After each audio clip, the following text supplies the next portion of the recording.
చిన్నప్పటి నుంచి తెలుస్తాను. తనకు తాతయ్య ఉన్నప్పటికీ మా ఆశ్రమంలోనే ఉండేది. తనకు తన తల్లి జ్ఞాపకార్థంగా మిగిలింది ఆ ఆశ్రమం ఒక్కటే. అందుకే ఆ ఆశ్రమం యొక్క యోగక్షేమాలు తనే చూసుకునేది. చాలా చలాకీగా ఉండే అమ్మాయి. ఎప్పుడూ అందరినీ నవ్విస్తూ ఉండేది. సడన్గా దూరమై ఇలా అందరినీ బాధ పెడుతుంది అనుకోలేదు. మీకు విశ్వ గురించి ఎలా తెలుసు? అతను కూడా దీప్తిలాగానే ఆశ్రమానికి ఏదో ఒకటి చేయాలని డొనేషన్స్ తీసుకుని వచ్చి ఇచ్చేవాడు. వాళ్ళిద్దరి ప్రేమ గురించి మీకు ఏమైనా తెలుసా? తెలుసు సార్, విశ్వ వచ్చి చెప్పాడు.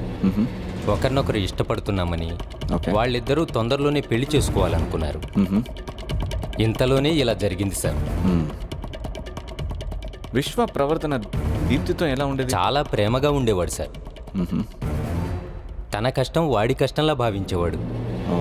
దీప్తికి ఎవరైనా శత్రువులు ఉన్నారా? స్వాతి ముత్యం లాంటి అమ్మాయి సార్. తనకి శత్రువులు ఎవరుంటారు చెప్పండి? ఓకే.